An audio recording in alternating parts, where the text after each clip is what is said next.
हमारा चैनल। बच्चे मैं उम्मीद करती हूँ कि आप सब अच्छे होंगे, ठीक ठाक होंगे, हेल्दी होंगे। तो बच्चा अभी चैप्टर हम करने जा रहे हैं रिप्रोडक्शन इन एनिमल्स। इससे पहले हमने conservation in plant and animal chapter कर लिया था। ये भी वन शॉर्ट वीडियो होगी, तो एक ही वीडियो में हम ये पूरा चैप्टर खत्म कर लेंगे। अभी रिप्रोडक्शन इन एनिमल्स में क्या है? सबसे पहले रिप्रोडक्शन इन एनिमल करने से पहले हम पढ़ेंगे रिप्रोडक्शन क्या होती है। तो हमें सबसे पहले क्या पता होना चाहिए रिप्रोडक्शन के बारे में। रिप्रोडक्शन क्या होती है? एक ऐसा प्रोसेस जहाँ पे क्या होता है, जहाँ पे कोई भी एक ऑर्गेनिज्म अपने यंग वंस को पैदा करे, उसको हम बोलते हैं रिप्रोडक्शन हो रही है। ऑफस्प्रिंग्स प्रोड्यूस हो रहे हैं, उसको हम बोलते हैं रिप्रोडक्शन हमारी हो रही है। किसी भी ह्यूमन नहीं, किसी भी ऑर्गेनिज्म को सर्वाइव करने के लिए रिप्रोडक्शन बहुत जरूरी है। अब यहाँ पे क्या बोला कि मोड ऑफ रिप्रोडक्शन, कि रिप्रोडक्शन कैसे कैसे होती है। दो तरीके हैं, एक है सेक्सुअल रिप्रोडक्शन, एक है एसेक्सुअल रिप्रोडक्शन। अब यहाँ पे इस टेबल में देखो, यहाँ पे क्या किया है, 9.1 टेबल में देखो, यहाँ पे एनिमल्स उनके यंग वंस लिखे हैं। ह्यूमन के यंग वन को क्या बोलते हैं? बेबी। कैट के यंग वन को हम बोलते हैं किटन। डॉग के यंग वन को बोलते हैं पपी। बटरफ्लाई के यंग वन को हम बोलते हैं कैटरपिलर। काऊ के यंग वन को हम बोलते हैं काफ। फ्रॉग के यंग वन को हम बोलते हैं टैडपोल। तो ये उनके एनिमल्स और उनके यंग वंस हैं। सबसे पहले हम पढ़ने जा रहे हैं सेक्सुअल रिप्रोडक्शन। अब एक काम की चीज है कि सेक्सुअल रिप्रोडक्शन में डिफरेंस और एसेक्सुअल में डिफरेंस क्या है, कि सेक्सुअल रिप्रोडक्शन में हमारे दो पेरेंट्स चाहिए होते हैं। दो पेरेंट्स चाहिए, ठीक है। कौन कौन से? Mail and female parent. अब बोलते हैं कि इसमें क्या होता है कि प्लांट्स भी हमारे सेक्सुअली रिप्रोड्यूस करते हैं, वहां पे भी मेल एंड फीमेल पार्ट होता है। अब इसमें बोलते हैं कि इसमें होता क्या है कि जो एनिमल्स हैं उनके ना गैमेट्स होते हैं। जैसे मेल एंड फीमेल है ना, हम भी एनिमल की कैटेगरी में ही आते हैं। अब ये मेल के पास भी गैमेट होगा, फीमेल के पास भी हमारा गैमेट होगा। गैमेट क्या होता है? गैमेट क्या है? गैमेट है एक ऐसा सेल जिसकी वजह से रिप्रोडक्शन हो रही है, उसको हम बोलते हैं गैमेट। ठीक है। जब ये गैमेट आपस में फ्यूज करते हैं, एक मेल का गैमेट आएगा, एक फीमेल का गैमेट आएगा, ये आपस में फ्यूज करके बनाते हैं जाइगोट। ओके। ये चीज हमारे सेक्सुअल रिप्रोडक्शन में होती है। तो इस जाइगोट जब ये बना, इसको हम क्या बोलते हैं कि फर्टिलाइजेशन हुई है। तो बोलते हैं कि fusion of male and female gamete to form zygote, वो हमारे रिप्रोडक्शन में होता है। मतलब कि जाइगोट से ही फिर धीरे धीरे का एक नया इंडिविजुअल हमारा बनता है। तो ये हमारा सेक्सुअल रिप्रोडक्शन में होता है। सेक्सुअल रिप्रोडक्शन में सबसे पहले हम मेल रिप्रोडक्टिव ऑर्गन पढ़ेंगे, तो डिटेल में पढ़ने की जरूरत नहीं है। वैसे मेल रिप्रोडक्टिव ऑर्गन मैंने एक वीडियो अपलोड करी हुई है, क्लास 10th के लिए डाली हुई थी। मेल रिप्रोडक्टिव ऑर्गन सिस्टम है वो पूरा। अगर आपको डिटेल में पढ़ना हो, जो बच्चे नीट की तैयारी कर रहे हैं, उन्हें डिटेल में पढ़ना है अभी से ही, क्योंकि तुम लोग अभी से ही क्लास 8 से +1 लेवल का तो पढ़ नहीं सकते, +1 2 लेवल का। तो अभी से अगर तुम लोगों को थोड़ा सा एडवांस पढ़ना हो, तो तुम लोग मेरी वो वाली वीडियो देख सकते हो। थोड़ा डिटेल में तुम लोगों को और पता चल जाएगा कि मेल रिप्रोडक्टिव सिस्टम में क्या होता है। अभी क्लास 8 के लिए हम पढ़ रहे हैं, जितना तुम लोगों के सिलेबस में है, जितना लेवल का है तुम्हारा। इसमें बोलते हैं कि मेल रिप्रोडक्टिव ऑर्गन में क्या होता है कि हमारे यहाँ पे तुम्हें एक पेयर टेस्टिस का देखने को मिलेगा। एक पेयर में दो होता है, तो यहाँ पे दो टेस्टिस हैं। ठीक है। तो यहाँ पे बोलते हैं कि इस रिप्रोडक्टिव ऑर्गन में, सॉरी, रिप्रोडक्टिव सिस्टम में कौन कौन से ऑर्गन्स आते हैं? हमारा ये टेस्टिस आते हैं, पीनस आता है, और ये स्पर्म डक्ट आती है।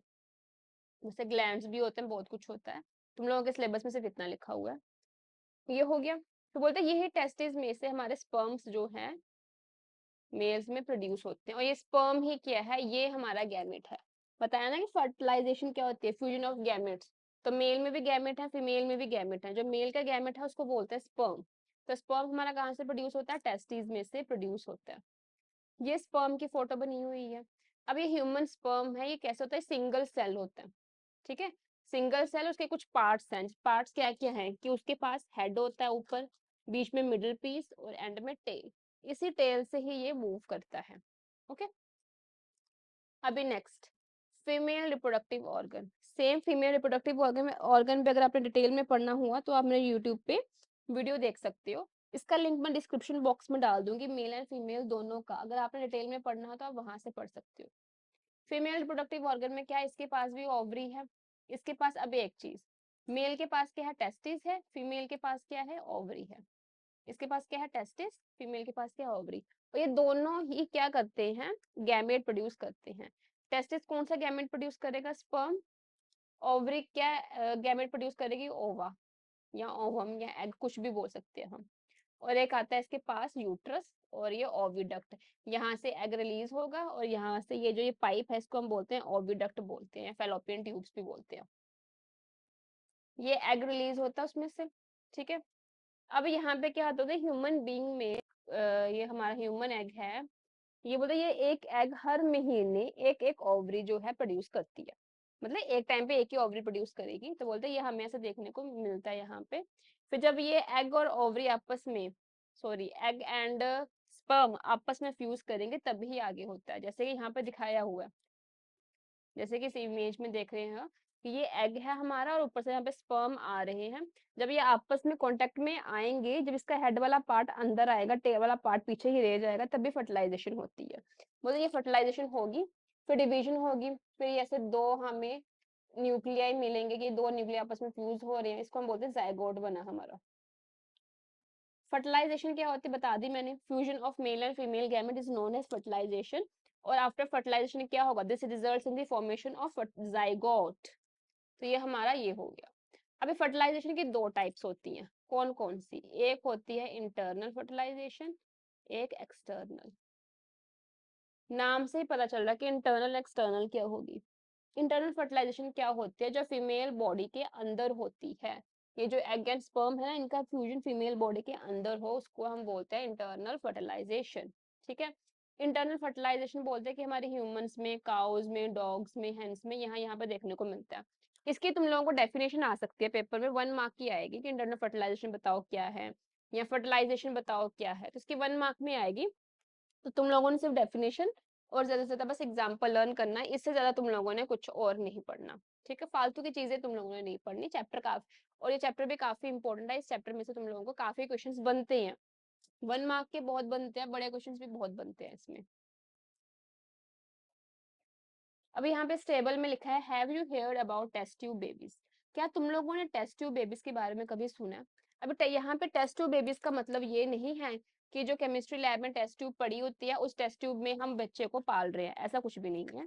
टेस्ट ट्यूब बेबीज में क्या होता है कि यहाँ पे बोल रहा है कि कुछ ऐसे व्यूमन्स होती हैं जिनकी जो ओविडक्ट है वो ब्लॉक्ड होती है, मतलब ब्लॉक हो गई हुई है वो, तो इन औरतों को क्या कर सकते हैं, बट और ये क्या कर सकते हैं, कंसीव नहीं कर सकते, क्योंकि स्पर्म इनके आगे तक नहीं पहुंच पा रहा। तो इस केसेस में क्या करते हैं कि डॉक्टर्स क्या करते हैं, एग्स कलेक्ट करते हैं, उसकी ओवरी में से एग्स को निकालते हैं, स्पर्म लेते हैं और उसको क्या करते हैं, फ्यूज कर देते हैं कुछ घंटों के लिए, ठीक है, उनको इकट्ठे करते हैं, उनको फ्यूज कर देते हैं। और अब उन्होंने आर्टिफिशियली फ्यूज किया ना, खुद नेचुरली तो फ्यूज नहीं हुआ। इसको हम बोलते हैं कि इन विट्रो मतलब लैब में फर्टिलाइजेशन हुई है, तो इसको हम आईवीएफ बोलते हैं, मतलब फर्टिलाइजेशन जो हुई है आउटसाइड द बॉडी हुई। इस केस में क्या होता है कि हम, इस केस में क्या था, हम कुछ हफ्तों तक जायगोट बनने देते हैं। जब कुछ हफ्तों तक जायगोट बन गया, जब अच्छे से बन गया, वो हमें हेल्दी लग रहा है, तो हम उसको मदर के यूट्रस में डाल देते फिर मदर के यूट्रस में ही वो पूरा का पूरा बेबी बनेगा। फिर उस तरह के जो बेबी बने उसको हम बोलते हैं टेस्ट ट्यूब बेबीज। तो टेस्ट ट्यूब बेबीज का तुम लोग जो इसका नाम है, इससे कंफ्यूज मत हो जाना कि टेस्ट ट्यूब बेबीज मतलब कि टेस्ट ट्यूब में हम बच्चे को बना रहे हैं लैब में पूरा A to Z, कि छोटे से लेकर 9 महीने तक टेस्ट ट्यूब में ही रहेगा, ऐसा कुछ नहीं है। ये सिर्फ नाम है टेस्ट ट्यूब बेबीज, बट असल में क्या होता है जो मैंने तुम लोगों को अभी बताया। तो टेस्ट ट्यूब बेबीज ये होते हैं, या आईवीएफ भी हम बोलते हैं। इसमें तुम्हारे काम की चीज क्या है कि तुम्हें पेपर में क्या पूछेगा, आईवीएफ की फुल फॉर्म आ सकती है तुम लोगों को, ठीक है। अब आगे है एक्सटर्नल फर्टिलाइजेशन, ऑब्वियसली उसका उल्टा हमारा क्या होगा, एक्सटर्नल फर्टिलाइजेशन होगा। दोनों डेफिनेशन बहुत ईजी हैं। अब एक्सटर्नल फर्टिलाइजेशन में क्या बोल रहा है, बोला कि जब हम रेनी सीजन में देखें, फ्रॉग्स हमारे या टॉट्स जो होते हैं वो तालाबों में मूव कर रहे होते हैं, और वो यहाँ यहाँ तालाबों में देखने को मिलते हैं। यहाँ तो जो एक ऐसी स्ट्रीम स्ट्रीम मतलब एक पानी का नाला या पानी जहाँ से मूव कर रहा, हल्का हल्का सा थोड़ा सा पानी जो मूव करता था, वहां पे हमें देखने को मिलते हैं। बोलते यहाँ पे क्या होता है कि जब कोई भी एक मेल और फीमेल मेंढक आपस में कांटेक्ट में आए, वो क्या करते हैं कि फीमेल अपने अंडे दे देती है, मेल अपने स्पर्म्स को रिलीज करता है, तो वो आपस में इकट्ठे हो जाते हैं। वो तो फिर हर एक जो स्पर्म है वो रैंडमली पानी में मूव करना शुरू हो कर देता है, क्योंकि उसके पास टेल है। बोलते फिर क्या होता है कि ये स्पर्म जो है एग के कांटेक्ट में आते हैं, जिसकी वजह से फर्टिलाइजेशन होगी। फर्टिलाइजेशन हुई, इस तरह की फर्टिलाइजेशन को बोलते हैं एक्सटर्नल फर्टिलाइजेशन, क्योंकि यहाँ पे फ्यूजन एग एंड, क्योंकि फीमेल ने भी एग रिलीज किए, मेल ने भी स्पर्म रिलीज किए, स्पर्म रिलीज करके वो पानी में बहते रहे और कांटेक्ट में आए, जब एक दूसरे के कांटेक्ट में आए तो उनकी फर्टिलाइजेशन होगी, है ना। तो इस तरह की फर्टिलाइजेशन को हम बोलते हैं एक्सटर्नल फर्टिलाइजेशन, क्योंकि ये फर्टिलाइजेशन बॉडी के मेंढक के बॉडी के अंदर नहीं हुई, तो ये एक्सटर्नल फर्टिलाइजेशन ये चीज होती है। अब यहाँ पे क्वेश्चन लिखा कि why do fish and frog lay eggs in hundreds, कि जो मछलियां और जो मेंढक होते हैं वो हंड्रेड्स और मतलब बहुत ज्यादा एग्स क्यों प्रोड्यूस करती हैं, बल्कि अगर हम किसी मुर्गे की बात करें वो तो सिर्फ एक ही अंडा प्रोड्यूस करता है। इसका आंसर ये है, यहाँ पे इस टेबल में है, बोल रहा है कि होता क्या है कि अब क्योंकि स्पर्म्स और एग हैं वो पानी में फ्लो करेंगे, पानी में सिर्फ स्पर्म्स एंड एग थोड़ी होंगे, पानी में और मछलियां भी होंगी। कुछ सिचुएशन खराब हो जाती है कि एक बार पानी, नदी में पानी ज्यादा आ जाए, कुछ भी चीजें हैं वहां पे, क्योंकि पानी में एक एक्वेटिक हैबिटेट में बहुत सी चीजें होती हैं, तो वो डैमेज हो सकती हैं, बारिश या तेज हवा की वजह से एक्सपोज में आए तो खराब हो सकती हैं, वो मर सकती हैं, इसलिए ज्यादा प्रोड्यूस होते हैं कि मेंढक जो है वो प्रोड्यूस हो जाए। अगर थोड़े प्रोड्यूस करेंगे तो वो तो बन नहीं पाएंगे क्योंकि सारे मर जाएंगे।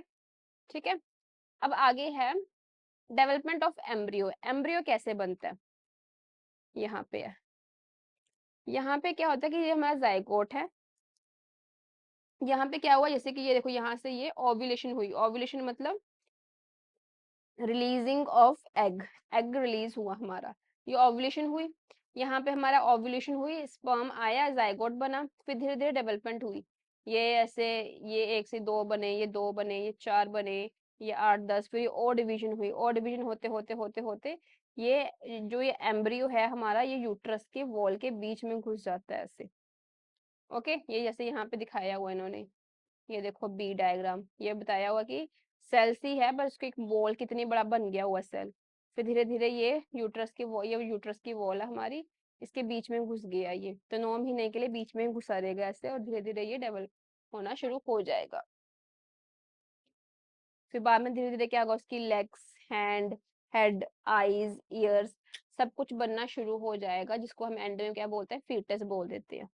ओके, जब ये फीटस पूरा फुली डेवलप्ड हो जाए, कंप्लीट हो गया, तो मदर क्या करती है, उसको बर्थ देती है, उसको बॉडी से निकालती है बाहर, बच्चे को डिलीवर करती है।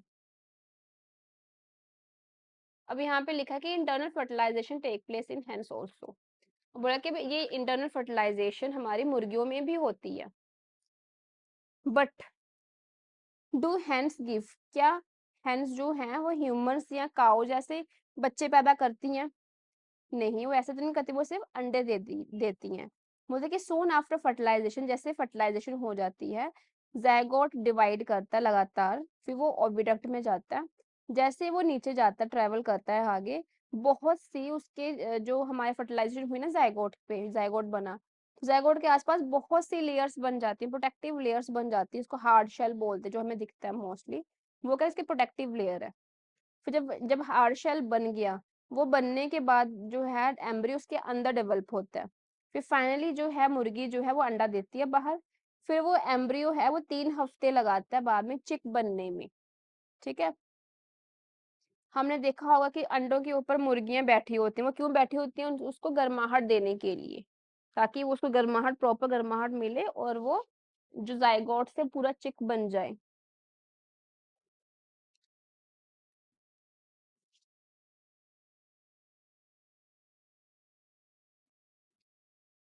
फिर जब वो बन जाता है, फिर धीरे धीरे क्या करता है, फिर वही जो एम्ब्रियो जब डेवलप हो गया, तो हैग वो हैग एग को तोड़ के बाहर निकल आता है। अब विविपेरस एंड ओविपेरस एनिमल्स में क्या डिफरेंस होता है, बहुत इजी सा है। विविपेरस एनिमल्स कौन से होते हैं, जो which give birth to young ones, जो यंग वंस को पैदा करते हैं, जो अंडे नहीं देते। ओविपेरस कौन से होते हैं, जो अंडे देते हैं, तो कोई भी ऐसे एनिमल्स जो अंडे देते हैं उसके नाम आप लिख सकते हो। अब बोला कि कुछ एनिमल्स के एग कलेक्ट करना बहुत इजी होता है, क्योंकि जो उनकी मदर है वो क्या करती है, उनको अपने बॉडी के बाहर ही प्रोड्यूस कर देती है, ले दे देती है, लेकर अपने बॉडी के बाहर ही वो, बिकॉज दे ले देम आउटसाइड देयर बॉडीज, क्योंकि वो अपने बॉडी के बाहर निकल अंडे देती हैं। इस तरह के एनिमल्स के अंडे कलेक्ट करना काफी इजी है, और ये किस में एग्जाम्पल आता है, ओविपेरस एनिमल्स में ही एग्जाम्पल्स आता है। बट बोलते हैं कि हम हर एक के अंडे कलेक्ट नहीं कर सकते, जैसे कि डॉग्स, काओ, कैट, क्योंकि जो इनके जो अंडे प्रोड्यूस हो रहे हैं, एग्स प्रोड्यूस हो रहे हैं, वो बॉडी के अंदर ही हो रहे हैं, जैसे कि हमारे बॉडी के अंदर ही एग्स प्रोड्यूस हो रहे हैं। तो कोई कोई भी इजीली हम ह्यूमंस के एग को थोड़ी कलेक्ट कर सकता है। एग को कलेक्ट करने के लिए हमें डॉक्टर के पास जाना पड़ेगा, क्योंकि वो तो बॉडी के अंदर प्रोड्यूस हो रही है। तो इस तरह के एनिमल्स जिनके एग्स को हम इजीली कलेक्ट नहीं कर सकते, उनको हम बोलते हैं विविपेरस एनिमल्स। जिनके कर सकते हैं उनको क्या बोलते हैं, ओविपेरस एनिमल्स। अब इसका डिफरेंस पेपर में आ जाए तो एक पॉइंट ये वाला लगाना है आपने, और दूसरा पॉइंट ये वाला लगाना है, और तीसरा पॉइंट एग्जाम्पल्स लगा देने हैं। आगे है यंग वंस टू अडल्ट, कि यंग वन से वो अडल्ट बन रहे हैं, कैसे बनेंगे। जैसे यहाँ पे सिल्क वॉर्म साइकिल दिया हुआ है।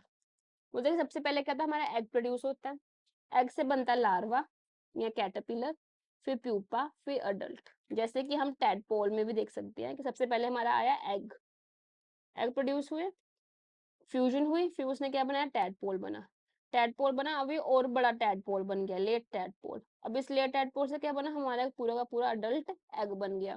फिर ये वापस फिर अंडे देगा, फिर ऐसे साइकिल चलता रहेगा। तो जो ये ऐसा साइकिल है, ये हमारा यहाँ पे भी चलता है और सिल्क वॉर्म में भी देखने को मिलता है। ओके, ये जो पूरा प्रोसेस था, इस पूरे प्रोसेस को हम क्या बोलते हैं, मेटामॉर्फोसिस। और ये पूरा प्रोसेस किसकी प्रेजेंस में होता है, आयोडीन। आयोडीन बहुत जरूरी है ये सब होने के लिए। ओके, तो ये एक याद रखना। अब आगे है एसेक्सुअल रिप्रोडक्शन।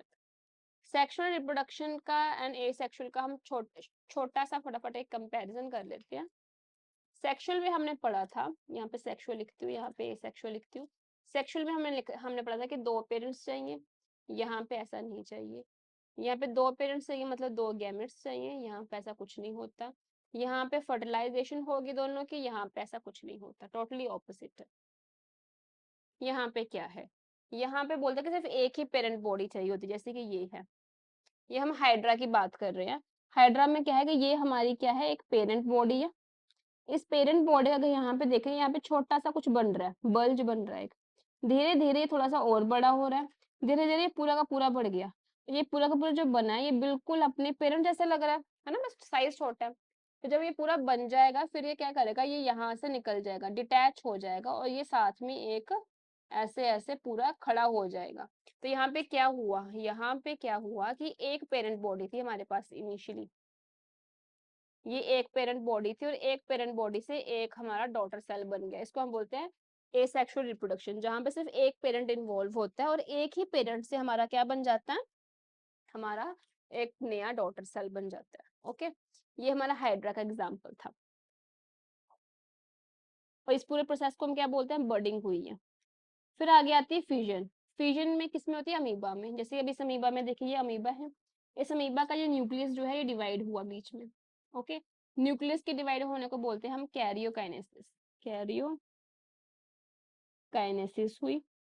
फिर क्या हुआ, इसका जो बीच का जो साइटोप्लाज्म है, ये भी डिवाइड हुआ यहाँ पे, इसको बोलते हैं साइटोकाइनेसिस।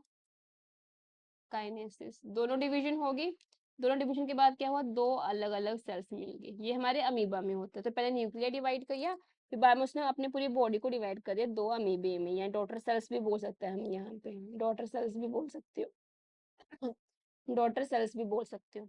तो ये जो डिवीजन होते हैं, इसको हम बोलते हैं बाइनरी फिशन।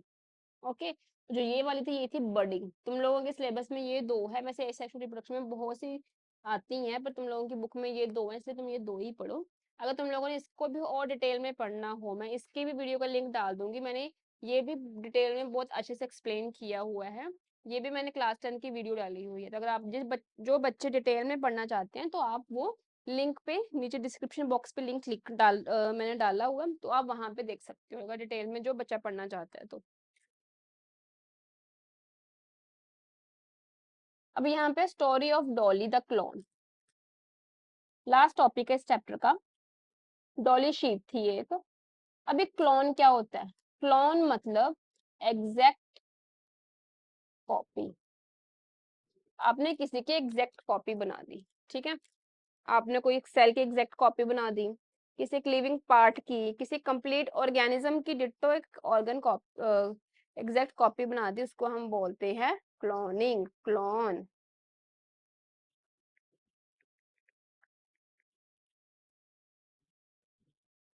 अब इसमें क्या है स्टोरी ऑफ डॉली में? स्टोरी ऑफ डॉली में क्या है, बोलते कि एनिमल की क्लोनिंग करना ना बहुत बड़ी बात है, खुद में ही बहुत बड़ी बात है। और सबसे पहले ये करी गई, सक्सेसफुल भी हुई। सक्सेसफुल बोलते ये करी गई शीप, जो क्लोन शीप थी उसका नाम रखा डॉली। डॉली बोलते कि 5 जुलाई 1996 में पैदा हुई थी और एक ऐसी पहली मैमल बन गई जिसको क्लोन किया गया था। यहाँ पे तुम लोगों ने ये देखना है, ये देखो यहाँ पे 3 इमेजेस बनी हुई है, एक ये डॉली है हमारी, डॉली। यहाँ पे एक नाम है Finn Dorset sheep, Scottish black face ewe, ये दो हैं। मतलब ये साथ में डॉली लिखा, मतलब इन दोनों को मिला के ही ये बनी हुई है।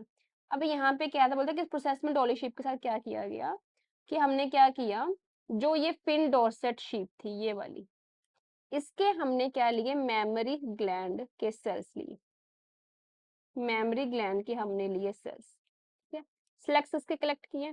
सेम हमने क्या किया, एन एग वाज ऑब्टेन्ड, और इसका क्या लिया, एग लिया। इसका क्या लिया, सेल लिया, इसका क्या लिया हमने, एग लिया। लेने के बाद हमने क्या किया, the nucleus was removed from the egg. जैसे कि मैं यहाँ पे बनाऊं, इसका मैंने ये बनाया, इसका मैंने एग रिमूव कर दिया। ओके, फिर मैंने क्या किया, जो इस सेल का जो ये न्यूक्लियस था ना, इस न्यूक्लियस को मैंने, जस्ट सपोज मैं इसका थोड़ा सा ऐसे बनाती हूँ, इसका मैंने ये सेल बनाया, इसका मैं न्यूक्लियस ऑरेंज कलर से बनाती हूँ। अब मैंने क्या किया, इसका न्यूक्लियस मैंने इसमें डाल दिया। ओके, तब मेरे पास ये क्या चीज बनी, मेरे पास क्या बना कि सेल इसका है अब, एग सेल, बट न्यूक्लियस किसका आया, इसका आया। मैंने ये चीज कर दी। बोले ये चीज इंसर्ट करने के बाद क्या हुआ, एग, उस जो एग बना हमारा, एग दस प्रोड्यूस्ड, जो एग बना उसको हमने स्कॉटिश ब्लैक फेस यू इसी की बॉडी में डाल दिया।